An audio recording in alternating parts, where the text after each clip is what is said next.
Hai, kali ini kita akan melanjutkan membahas Introduction to Management Science, Transportation, Transshipment, Assignment, bagian kedua. Model dasarnya tetap pada linear programming model, namun karena jumlah variabel keputusan yang terlibat cukup banyak, kita akan selalu menggunakan bantuan komputer untuk mendapatkan solusinya. Kali ini kita akan membahas mengenai transshipment atau alih muat. Model transshipment adalah perluasan dari model transportasi. Di model transportasi kita mengenal alokasi pengiriman dari berbagai sumber ke berbagai tujuan dengan kapasitas tertentu di sumber dan tujuan. Nah, di model transshipment ini kita tambahkan adanya faktor perantara di antara sumber dan tujuan. Jadi dari sumber kita kirimkan dulu ke gudang. Ini ada biayanya. Kemudian dari gudang baru dikirim ke tujuan. Ini juga ada informasi biayanya. Nah, kita ingin meminimasi biaya agar diperoleh solusi yang paling optimal, biaya paling rendah. Jadi dari peternakan K ke gudang 1, 2, 3 ini informasi biayanya $16, $10, dan $12. Sedangkan dari peternakan L ini ada pengiriman ke 3 gudang dengan biaya $15, $14, dan $17. Peternakan K bisa memasok 250 ton dan peternakan L memasok 350 ton. Dari gudang ini baru kita kirimkan ke 3 buah toko ini, toko A, B, dan C dengan biaya yang tercantum di sini. Sama seperti informasi pada peternakan ke gudang, ini juga dari gudang ke toko A, B, C ini 6, 8, dan $10.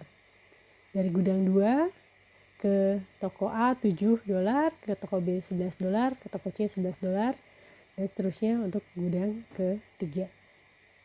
Nah, dua tabel ini bisa kita gunakan untuk melakukan formulasi matematika dari model transportasi. Ya. Yang pertama, kita menentukan jumlah produk yang akan dikirim dari lokasi I ke lokasi J ini sebagai variabel keputusannya. Jadi ada 1, 2, 3, 4, 5, 6, 7, 8, 9, 10, 11, 12, 13, 14, 15 variabel keputusan. Jadi X dari K ke gudang 1, 2, 3, XL 1, 2, 3, ya, dan seterusnya itu adalah variabel keputusan yang ingin kita dapatkan. Nah, untuk fungsi tujuannya, kita bisa tuliskan minimasi biaya. Ini adalah warna biru ini menunjukkan biaya dari peternakan K ke gudang 1, gudang 2, dan gudang 3.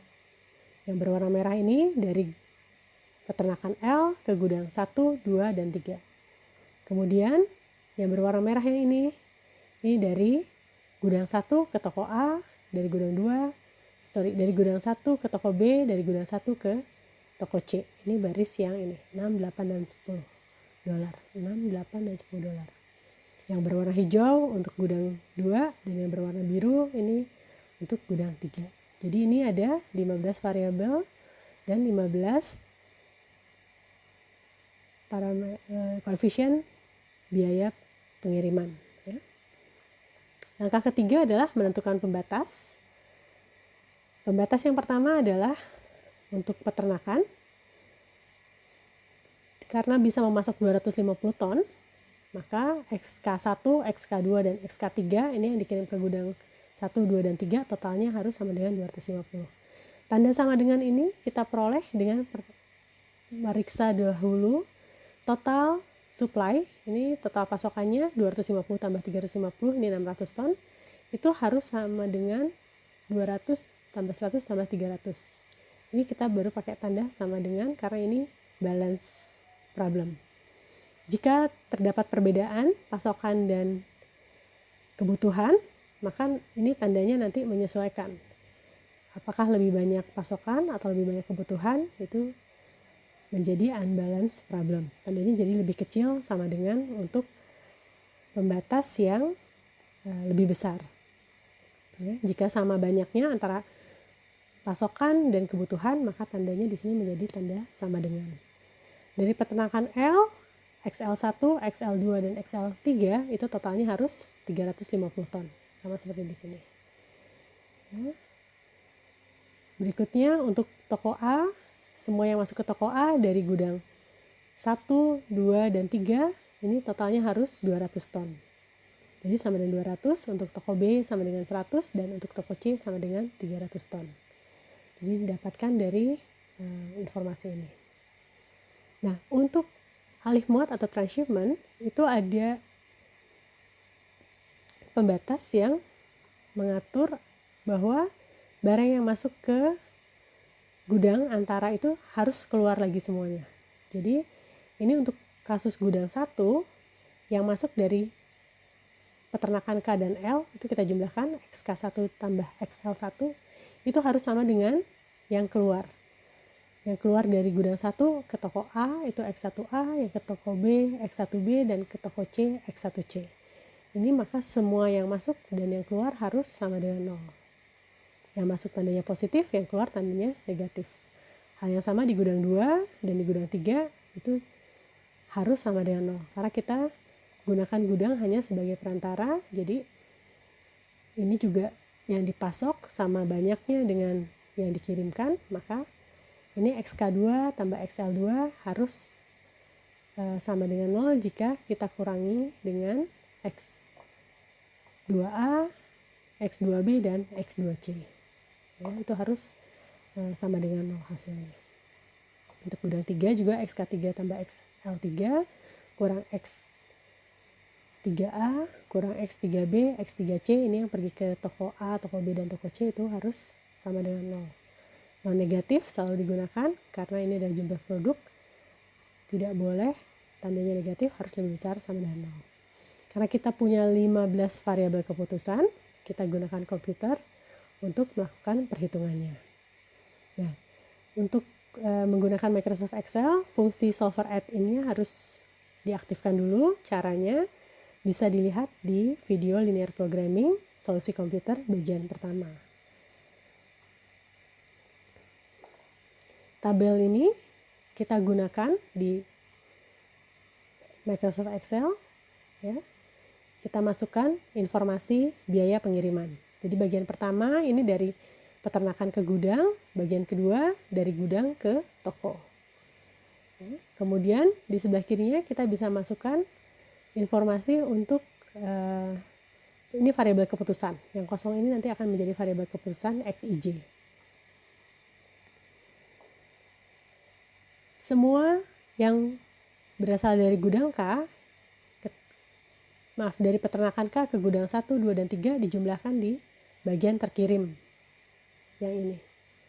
Nah, ini pasokan informasinya dapat dari sini 250 dan 350. Semua yang berasal dari gudang L dikirim dari peternakan L ke gudang 1, 2, dan 3 ini dijumlahkan di bagian terkirim ini. Nah, ini jumlah yang ke bawah ini untuk gudang 1 yang masuk dari K dan L, jumlahnya di sini. Ini untuk gudang 2 dan ini untuk gudang 3. Kenapa ini warnanya merah? Nanti saya akan jelaskan. Itu nanti yang diterima oleh gudang ini harus sama nanti sama yang terkirim dari gudang ini. Ya, sama seperti pembatas tadi, yang pembatas gudang ini pemeriksaannya di sini. Bagian ini harus sama dengan bagian ini. Kita tuliskan di sini, nanti hasilnya harus sama dengan 0. Bagian yang diterima dikurangi dengan yang terkirim, itu harus sama dengan 0. Di gudang 1, 2, dan 3. Nah, ini yang berwarna biru, ini adalah variabel keputusan produk yang dikirim dari gudang 1 ke toko A. Dari gudang 1 ke toko B, dan selanjutnya ini sampai dari gudang 3 ke toko C. penjumlahan untuk masing-masing gudang ada di sebelah kanan ini, sementara untuk masing-masing toko dijumlahkan ke bawah akan didapatkan di bagian yang diterima ini. Kebutuhannya sama dengan informasi di sini. Nah, fungsi tujuannya ini biaya, ya, ini Z-nya. Kita gunakan fasilitas sum product di Microsoft Excel. Ini adalah menjumlahkan hasil kali. Jadi kita kalikan bagian yang berwarna pink ini dengan bagian berwarna pink sebelah kanan. Itu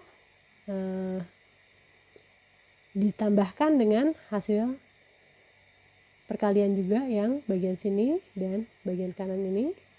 Jadi ada 6 hasil perkalian di sebelah atas dan 9 hasil perkalian di bagian bawah ini. Dijumlahkan semua menjadi total biaya.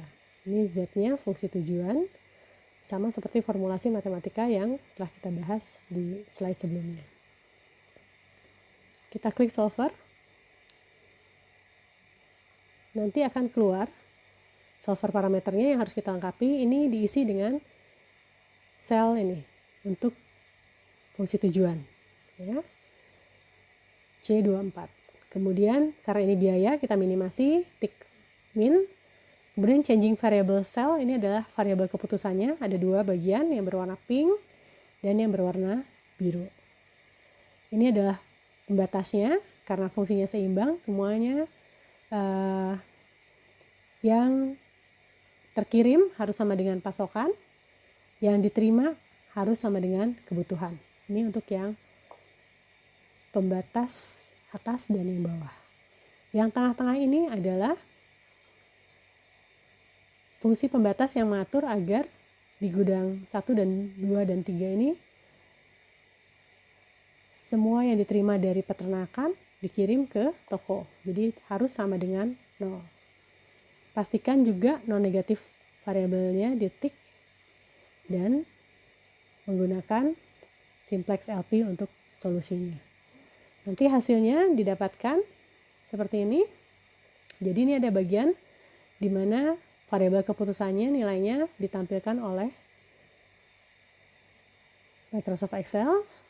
Kelihatan di sini dari peternakan K ini 0 ke gudang 1 dan 2, tapi ada 250 ke gudang 3. Kemudian dari peternakan L 0 ke gudang 1 dan 3 ada 350 ke gudang 2. Jadi dari peternakan K ke gudang 3 dan dari peternakan L ke gudang 2. Tidak ada yang dikirim ke gudang 1. Jadi gudang 1 tidak dipakai. Ini kita cek di gudang 1 tidak ada yang masuk. Di gudang 2 50 ton dikirim ke toko A dan 300 ton dikirim ke toko C. Di gudang 3 150 dikirim ke toko A dan 100 ton dikirim ke toko B. Jadi ini adalah variabel keputusannya, nilainya ada yang 0, ada yang menunjukkan jumlah produk yang dikirim. Nah, biayanya Z ini $12.650. Ini terlihat hasil perhitungannya ini dihitung langsung oleh komputer. Ini terkirim juga ini hasil perhitungan. Kita bisa lihat di sini bahwa semua yang dikirim ke 3 gudang tersebut sudah dilanjutkan pengirimannya ke toko. Oke, ini ilustrasinya. Jadi dari peternakan K bisa kita lihat bahwa kita kirim ke gudang 1 tidak ada, ke gudang 2 tidak ada, ke gudang 3 250 ton. Ya, sudah cocok.